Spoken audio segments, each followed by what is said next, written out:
నమస్కారం ETV news కు స్వాగతం ముందుగా ముఖ్యాంశాలు కల్లోల మణిపూర్లో పర్యటించిన ప్రధాని నరేంద్ర మోదీ 7300 కోట్ల రూపాయల అభివృద్ధి పనులకు శంకుస్థాపనలు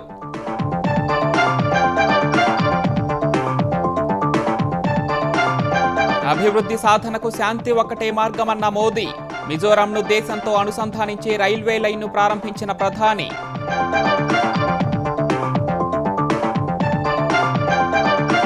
ప్రకృతి విపత్తులతో అల్లాడుతున్న హిమాచల్ ప్రదేశ్ ఉదయమే బిలాస్పూర్ జిల్లాలో మేఘ విస్ఫోటనం దెబ్బతిన్న పంటలు తెలంగాణలో యూరియా కోసం రైతులకు తప్పని తిప్పలు 20 రోజుల నుంచి ఎదురు చూస్తుంటే ఒక్క బస్తా దొరకడం లేదని ఆవేదన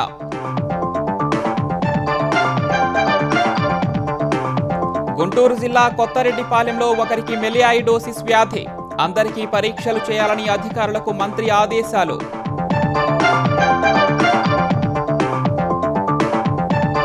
కోకట్పల్లిలో గృహిణి హత్య కేసు దర్యాప్తులో పురోగతి జార్ఖండ్లో 2 నిందితుల అరెస్ట్ హైదరాబాద్కు తరలిస్తున్న పోలీసులు నేపాల్లో క్రమంగా చక్కబడుతున్న పరిస్థితులు తాత్కాలిక ప్రధానిపై విశ్వాసంతో శాంతించిన జనరేట్ కర్ఫ్యూ ఎత్తేసిన సైన్యం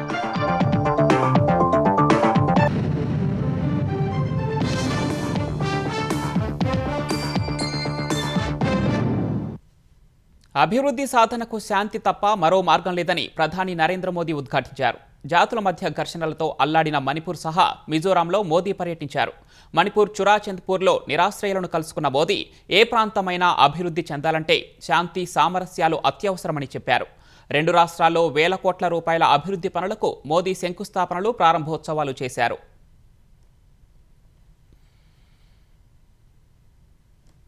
2.5 ఏళ్లుగా రావణ కాష్టంలా తగలబడిపోతున్న ఈశాన్య రాష్ట్రం మణిపూర్ సహా మిజోరాంలో ప్రధాని నరేంద్ర మోదీ పర్యటించారు. తొలుత ఢిల్లీ నుంచి మిజోరాంకు వెళ్లిన మోదీ 8070 కోట్లతో నిర్మించిన బైరాబీ సైరాంగ్ రైల్వే లైన్ను జెండా ఊపి ప్రారంభించారు.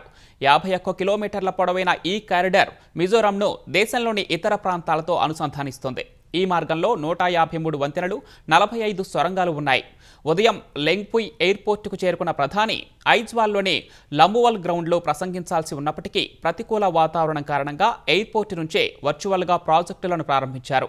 ఐజ్వాల్ ఢిల్లీ రాజధాని ఎక్స్ప్రెస్, సైరాంగ్ గువాహటి కోల్కతా మధ్య మరో 2 రైళ్లను మోదీ ప్రారంభించారు. రోడ్ల విస్తరణ పనులు సహా ఏకలవ్య స్కూళ్లను ప్రారంభించారు. రైల్వే లైన్ ప్రజల జీవితాల్లో విప్లవాత్మక మార్పులు తెస్తుందని మోదీ తెలిపారు. విద్య, సాంస్కృతిక, ఆర్థిక సంబంధాల బలోపేతం, ఉద్యోగాల కల్పన, పర్యాటక అభివృద్ధికి దోహదపడుతుందని ప్రధాని విశ్వాసం వ్యక్తం చేశారు. ఓటు బ్యాంకు రాజకీయాల వల్ల ఈశాన్య రాష్ట్రాలు తీవ్రంగా నష్టపోయాయని చెప్పిన మోదీ బీజేపీ వల్ల ఈశాన్య రాష్ట్రాలు దేశాభివృద్ధి ఇంజిన్లుగా మారాయని పేర్కొన్నారు.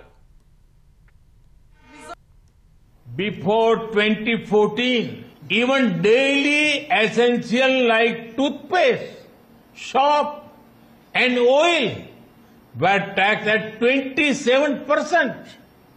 Today, only 5% GST is applicable. During Congress rule, medicines, test kits and insurance policies were heavily taxed. That is why healthcare was expensive and insurance was out of reach for ordinary families. But today, all these have become affordable. The new GST rates will also make medicines for serious diseases like cancer more inexpensive. After September 22nd, cement and construction materials will also become cheaper. As part of the reforms, GST on most hotels had been reduced to only 5%. అనంతరం మణిపూర్ వెళ్లిన ప్రధాని అక్కడ అత్యంత కల్లోలిత ప్రాంతమైన చురాచంద్పూర్లో పర్యటించారు. జాతి హింసలో నిరాశ్రయులై శిబిరాల్లో దుర్భర పరిస్థితుల్లో తలదాచుకుంటున్న బాధితులతో సమావేశమయ్యారు.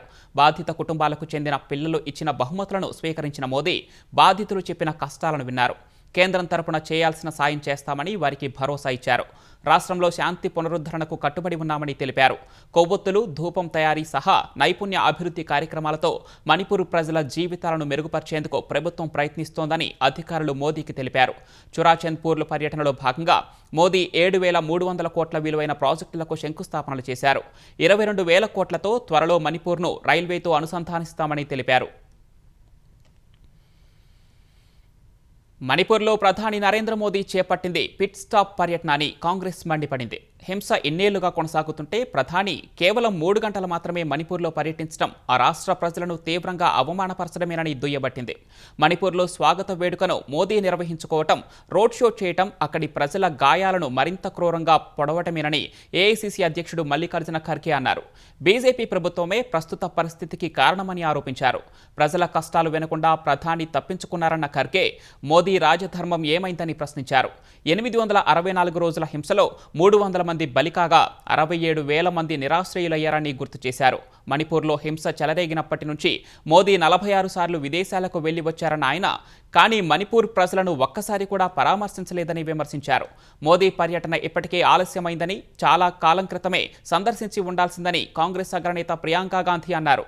2 ఏళ్ల తర్వాతైనా మోదీ పర్యటించడం సంతోషకరమని ప్రియాంక వ్యాఖ్యానించారు. ప్రకృతి విపత్తులతో హిమాచల్ ప్రదేశ్ అల్లాడిపోతోంది. తాజాగా బిలాస్పూర్ జిల్లాలో మేఘ విస్ఫోటం సంభవించింది. శనివారం తెల్లవారుజామున నమ్హోల్ ప్రాంతంలోని గుట్రహాన్ గ్రామంలో మేఘ విస్ఫోటనం జరిగిన కొండలపై నుంచి పెద్ద ఎత్తున వరద పోటెత్తింది. ఆకస్మిక వరదకు అనేక వాహనాలు శిథిలాల్లో చిక్కుకుపోయాయి. పంటలు బాగా దెబ్బతిన్నాయి. తమ పొలాలు ఆకస్మిక వరదల్లో కొట్టుకుపోయాయని రైతులు ఆవేదన వ్యక్తం చేస్తున్నారు. చాలా వాహనాలపై శిథిలాలు పడ్డాయి. విపత్తు ప్రతిస్పందన దళాలు సహాయక చర్యలు చేపట్టాయి. మరోవైపు హిమాచల్ ప్రదేశ్ రాజధాని సిమ్లాను దట్టమైన మేఘాలు కమ్మేశాయి. శనివారం, ఆదివారం హిమాచల్ ప్రదేశ్లోనే అనేక ప్రాంతాల్లో భారీ నుంచి అతి భారీ వర్షాలు కురుస్తాయని వాతావరణ విభాగం ఎల్లో అలర్ట్ జారీ చేసింది. శుక్రవారం నుంచి హిమాచల్ వ్యాప్తంగా 503 రహదారులను మూసివేశారు. గుంటూరు జిల్లా తురకపాలెం మాదిరిగానే చేబ్రోలు మండలం కొత్తరెడ్డిపాలెంలోనూ ఓ వ్యక్తిలో మెలియాయిడోసిస్ అనుమానిత లక్షణాలు బయటపడటం కలకలం రేపింది. గ్రామంలో ఇటీవల 9 మంది జ్వరం బారిన పడ్డారు. వారికి రక్త పరీక్షలు నిర్వహించగా 5గురికి పాజిటివ్ వచ్చింది. కొకోయి రకం బ్యాక్టీరియా ఆనవాళ్లు కనిపించాయి. కొత్తరెడ్డిపాలెం గ్రామానికి చెందిన చల్లా సీతారామిరెడ్డి జ్వరంతో గుంటూరు ఆసుపత్రిలో చికిత్స పొందుతూ ఇటీవలే మరణించారు. అదే సమయంలో అక్కడ తురకపాలెం రోగులు కూడా చికిత్స పొందారు. ఈ క్రమంలోనే సీతారామిరెడ్డికి వైద్య పరీక్షలు నిర్వహించగా మెలియాయిడోసిస్ విషయం వెలుగులోకి వచ్చింది. మరోవైపు చేబ్రోలుకు చెందిన ఆశా వర్కర్ సులోచన కూడా జ్వరం, ఉబ్బసం లక్షణాలతో నిన్ననే మరణించారు. ఆమె మృతిపైన అనుమానాలు వ్యక్తమవుతున్నాయి. తురకపాలెం తరహాలో కొత్తరెడ్డిపాలెంలోనూ వైద్య పరీక్షలు నిర్వహించాలని అధికారులను వైద్యారోగ్య శాఖ మంత్రి సత్యకుమార్ ఆదేశించారు. కొత్తరెడ్డిపాలెంలో జ్వరాల పరిస్థితి ప్రస్తుతం అదుపులోనే ఉందని చేబ్రోలు వైద్యాధికారి స్పష్టం చేస్తున్నారు. ఈ హెవీ రెయిన్స్ వలన మా ఏరియాలో కొంచెం ఫీవర్ కేసెస్ బాగా ఎక్కువగా వచ్చినాయి. ఎక్కువ శాతము అప్పర్ రెస్పిరేటరీ ట్రాక్ట్ ఇన్ఫెక్షన్స్ కొన్ని వచ్చినాయి. తర్వాత కొత్తరెడ్డిపాలెంలో కొంచెం ఎక్కువగా ఫీవర్స్ ట్రేస్ అయినాయి. అటు ఫీవర్స్కి మేము సర్వే చేసాము, బ్లడ్ కల్చర్ అవి తీసాము. ఆ బ్లడ్ కల్చర్లో పాజిటివ్ 9 కేసెస్కి, పెద్దవాళ్ళకి 9 కేసెస్కి బ్లడ్ కల్చర్ తీసాము. సస్పెక్టెడ్ అనుకుని తీసాము. అయితే ఆ కేసెస్లో 5 పాజిటివ్ వచ్చినాయి, 4 నెగిటివ్ వచ్చినాయి. ఆ 5లో కూడా ఇన్ఫెక్టెడ్ స్టెఫలోకోకై అని ట్రేస్ అయింది, అదే రిపోర్ట్ వచ్చింది. ఆ స్టెఫలోకోకై మన యాంటీబయాటిక్స్ ఇస్తే కంట్రోల్ అవుతుంది. నెల్లూరు జిల్లా ఆత్మకూరు మున్సిపాలిటీ పరిధిలోని బాలికల గురుకుల పాఠశాలలో విషజ్వరాలు పంజా విసురుతున్నాయి. సుమారు 40 మంది విద్యార్థులు జ్వరాల బారిన పడటంతో అధికార యంత్రాంగం అప్రమత్తమైంది. ఆర్డీఓ పావని ఆదేశాలతో మున్సిపల్ మెడికల్ అధికారులు పాఠశాలలో శానిటేషన్ చేసి మెడికల్ క్యాంపును ఏర్పాటు చేశారు. 20 మంది విద్యార్థులు జ్వరం, వాంతులతో బాధపడుతూ ఉండటంతో చికిత్సను అందించి వారిని ఇళ్లకు పంపేశారు.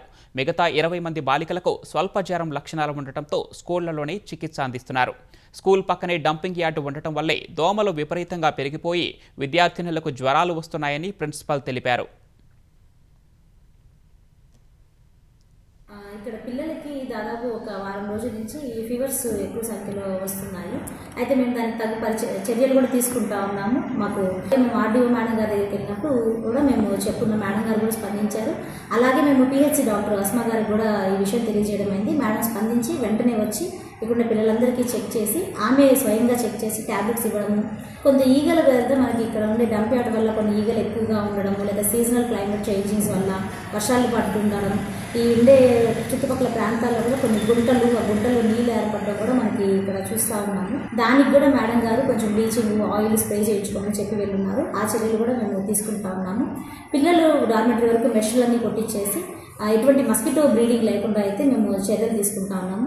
అలా ఎక్కువ సంఖ్యలో ఫీవర్ వచ్చిన పిల్లల్ని మాత్రం 2 days మనం చూసుకొని మిగతా 3rd డేకి తగ్గకపోతే ఇంట్లోకి పంపిస్తున్నాం. లేదు 1 or 2 daysలో ఫీవర్ కంట్రోల్ అయితే ఆ పిల్లలకి యాంటీబయాటిక్స్ ఇచ్చి మన దగ్గరే వాళ్ళని పెట్టుకుంటాం.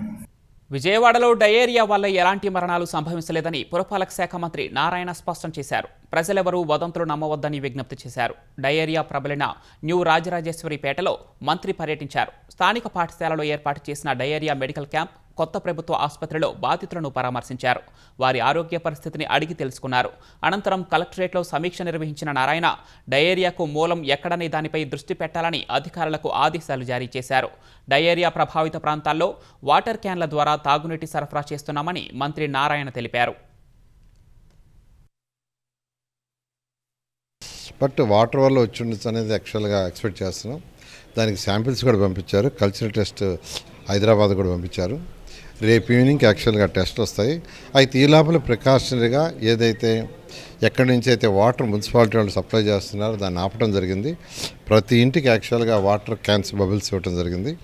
ఈ విధంగా అది కూడా వాటర్ కాసి తాగమని యాక్చువల్గా ఇన్స్ట్రక్షన్ ఇచ్చాం. అయితే రోజు కూడా కొన్ని కేసులు వస్తున్నాయి. ఇవాళ కూడా ఒక 17 కేసులు వచ్చినాయి. ఆ కేసులను కూడా ట్రీట్ చేస్తున్నారు. అయితే ఎవరికి కూడా ఇంతవరకు దీనివల్ల డెత్స్ అని కానీ అటువంటి ఏమీ లేదు. ఇంతవరకు ట్రీట్ చేసి అందరూ స్టెబిలిటీగా పోతున్నారు. ఇప్పుడే నేను యాక్చువల్గా ఎక్కడైతే ఒక క్యాంప్ పెట్టారో అక్కడికి పోయి వచ్చాను. అదేవిధంగా గవర్నమెంట్ హాస్పిటల్ కూడా పోయి వార్డులలో అందరితో పలకరించి మాట్లాడొచ్చాను. అందరూ కూడా స్టెబిలిటీగా ఉన్నారు. ఒక్కొక్కరిని డిశ్చార్జ్ చేస్తూ ఉన్నారు. విజయనగరం జిల్లా సంతకవిటి మండలం రైతులకు యూరియా కష్టాలు తప్పడం లేదు. సంతకవిటిలోని ప్రైవేట్ ఎరువుల దుకాణం వద్ద తెల్లవారుజామున 5 గంటల నుంచే పెద్ద ఎత్తున రైతులు బారులు తీరారు. అధిక సంఖ్యలో రైతులు రావడంతో కాసేపు అక్కడ గందరగోళం నెలకొంది. యూరియా కోసం మండుటెండల్లో గంటల కొద్దీ నిరీక్షించాల్సిన దుస్థితి వచ్చిందని రైతులు వాపోయారు. 5 నుంచి 10 ఎకరాలు ఉన్నవారికి కూడా ఒక్క యూరియా బస్తా ఇస్తే ఎలా అని ఆవేదన వ్యక్తం చేశారు.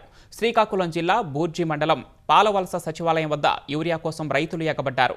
ఈ క్రమంలో స్వల్ప తోపులాట చోటు చేసుకుంది. పోలీసుల జోక్యంతో పరిస్థితి సద్దుమణగగా రైతులకు అధికారులు యూరియా పంపిణీ చేశారు. తెలంగాణలో సరిపడా యూరియా పంపిణీ చేస్తున్నామని ప్రభుత్వం చెబుతున్నప్పటికీ క్షేత్రస్థాయిలో రైతులకు పడిగాపులు తప్పటం లేదు. మెదక్ జిల్లా చేగుంటలోని రైతు వేదిక వద్ద వర్షంలో సైతం అన్నదాతలు బారులు తీరారు. చేగుంట రైతు వేదికకు 1500 యూరియా బస్తాలు వచ్చాయన్న సమాచారంతో పలు గ్రామాల నుంచి వేలాది మంది రైతులు తరలివచ్చారు. తిండి తిప్పలు మాని లైన్లలో నిల్చుంటే ఒక్క బస్తా ఇస్తున్నారంటూ ఆవేదన వ్యక్తం చేశారు. సిద్దిపేట జిల్లా మల్లుపల్లి రైతులు ఆందోళనకు దిగారు.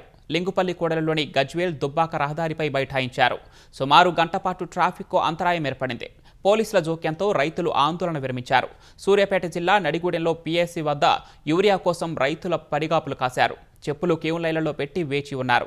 20 రోజులుగా వ్యవసాయ కేంద్రాల వద్ద ఎదురు చూస్తున్నా సరిపడా యూరియా ఇవ్వటం లేదంటూ అన్నదాతలు ఆందోళన వ్యక్తం చేశారు.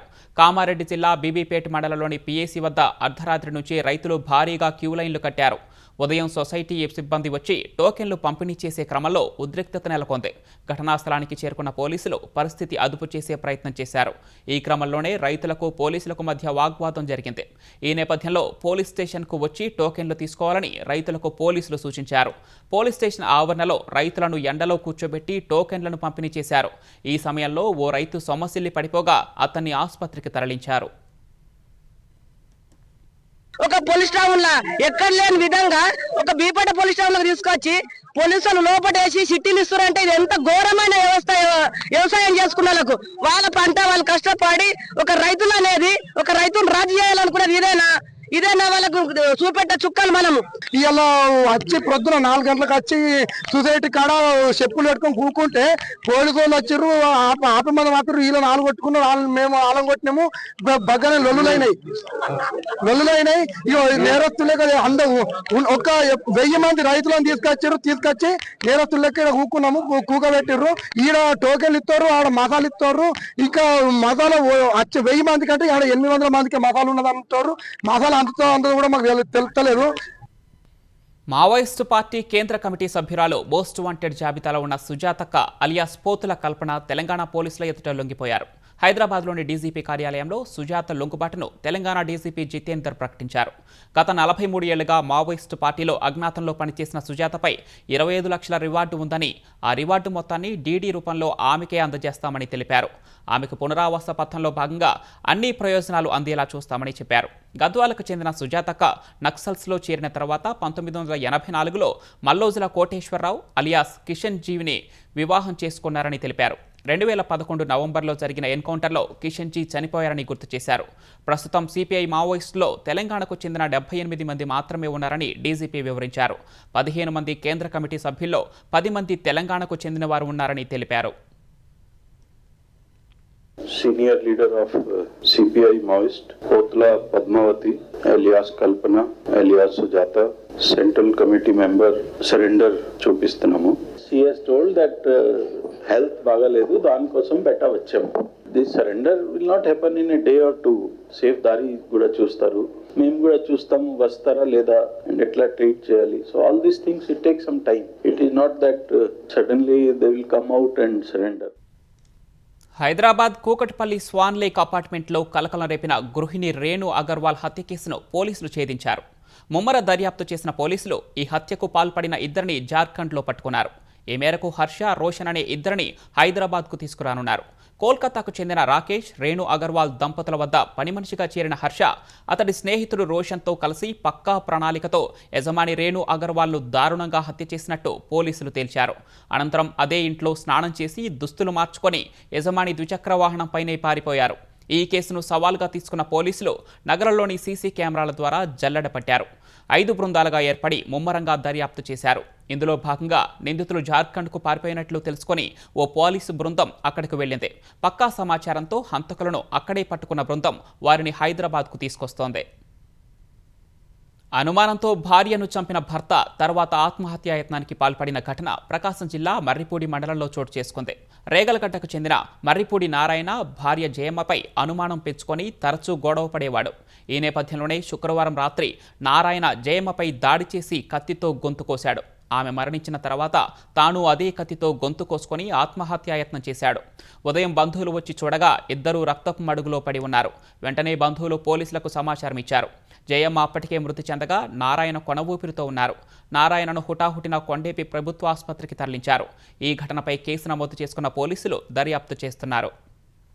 శ్రీరామ్ సాగర్ ప్రాజెక్టుకు మళ్లీ వరద పెరిగింది. ప్రస్తుతం ప్రాజెక్టులోకి 185,000 క్యూసెక్కులకు పైగా వరద వస్తుండగా అదే స్థాయిలో దిగువకు విడుదల చేస్తున్నారు. 23 గేట్ల ద్వారా 91,000 క్యూసెక్కుల వరద నీటిని విడుదల చేస్తూ ఉండగా ఎస్కేప్ గేట్ల ద్వారా 8,000 క్యూసెక్కులు నీటిని వదులుతున్నారు. ఇందిరమ్మ, సరస్వతి వరద కాలువల ద్వారా చెరో 800 క్యూసెక్కులను విడుదల చేస్తున్నారు. శ్రీపాద ఎల్లంపల్లి జలాశయంలోకి వరద క్రమంగా కొనసాగుతోంది. కడెం ప్రాజెక్టు నుంచి 6,343 క్యూసెక్కులు, గోదావరి పరివాహక ప్రాంతాల నుంచి 59,505 క్యూసెక్కుల వరద ప్రాజెక్టులోకి వస్తోంది. ప్రాజెక్టు 12 గేట్లను తెరిచి 65,848 క్యూసెక్కులను దిగువకు వదులుతున్నారు. ప్రాజెక్టు నీటి సామర్థ్యం 20.175 టీఎంసీలు కాగా ప్రస్తుతం 19.591 టీఎంసీలుగా నిల్వ ఉంది. ఎగువన కురుస్తున్న వర్షాలకు శ్రీశైలం ప్రాజెక్టుకు మళ్లీ వరద పెరుగుతోంది. జూరాల, సుంకేశ్ల నుంచి కూడా ప్రాజెక్టులోకి వరద వచ్చి చేరుతోంది. వరద పెరుగుతూ ఉండటంతో 3 గేట్లను ఎత్తి దిగువకు నీటిని విడుదల చేస్తున్నారు. శ్రీశైలం ప్రాజెక్టు ఇన్ఫ్లో 2,20,279 క్యూసెక్కులు ఉండగా అవుట్ఫ్లో 1,79,104 క్యూసెక్కులుగా ఉంది. పోతిరెడ్డిపాడు హెడ్ రెగ్యులేటర్ నుంచి 30,000 క్యూసెక్లు విడుదల చేస్తున్నారు. శ్రీశైలం కుడి, ఎడమగట్టు విద్యుత్ కేంద్రాల నుంచి విద్యుత్ ఉత్పత్తి చేస్తున్నారు. 3 స్పిల్వే గేట్లను 10 అడుగుల మేర ఎత్తి 82,824 క్యూసెక్ల నీటిని నాగార్జున సాగర్కు విడుదల చేస్తున్నారు.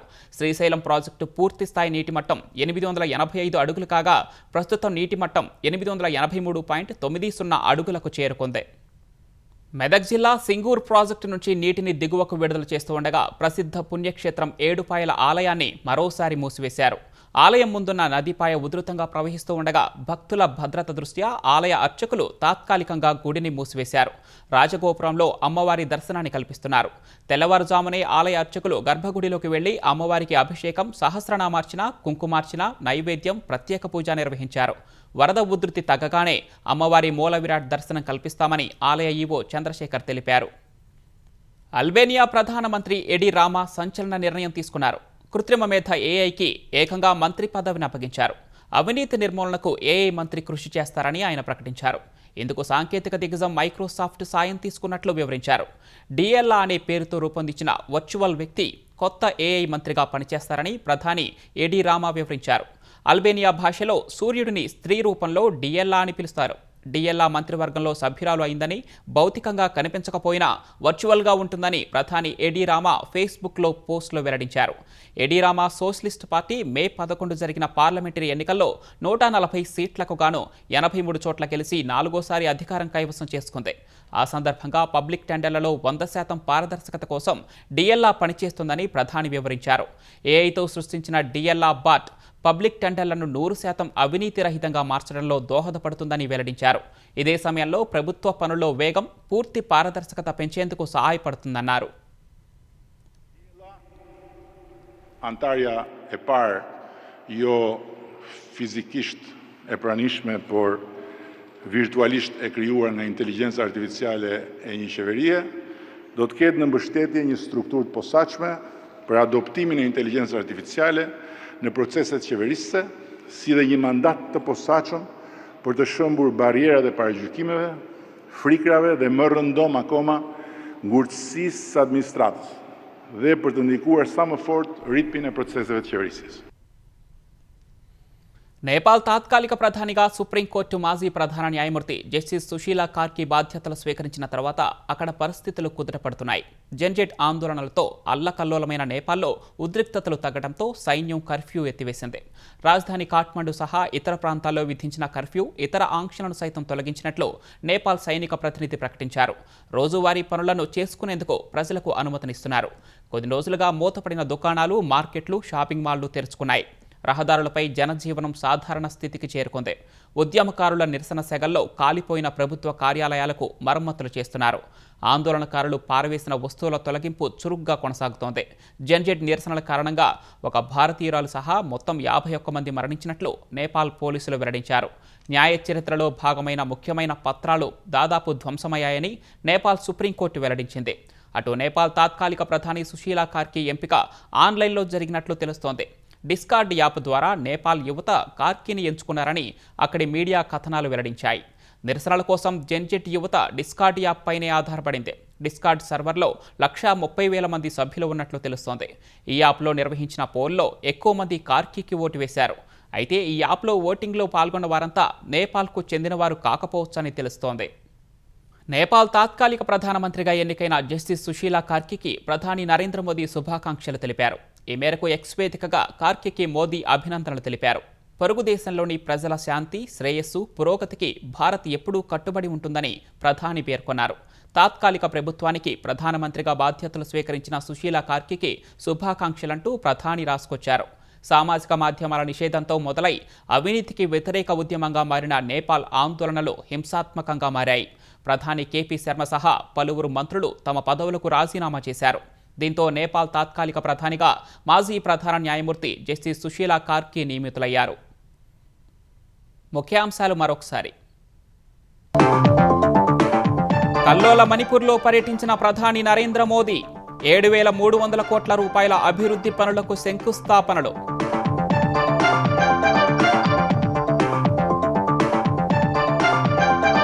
అభివృద్ధి సాధనకు శాంతి ఒకటే మార్గమన్న మోదీ.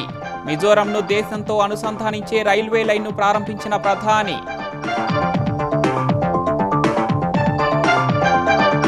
ప్రకృతి విపత్తులతో అల్లాడుతున్న హిమాచల్ ప్రదేశ్. ఉదయమే బిలాస్పూర్ జిల్లాలో మేఘ విస్ఫోటనం, దెబ్బతిన్న పంటలు.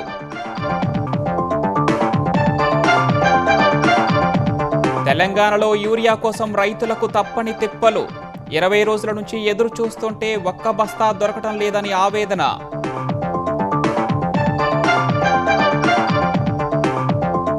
గుంటూరు జిల్లా కొత్తరెడ్డిపాలెంలో ఒకరికి మెలియాయిడోసిస్ వ్యాధి. అందరికీ పరీక్షలు చేయాలని అధికారులకు మంత్రి ఆదేశాలు.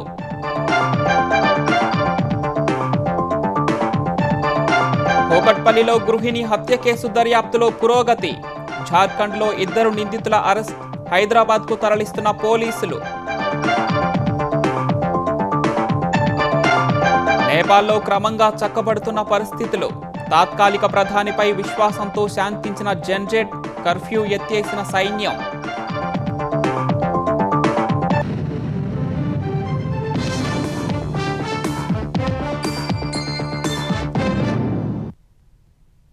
ఈటీవీ న్యూస్ సమాప్తం. నమస్కారం.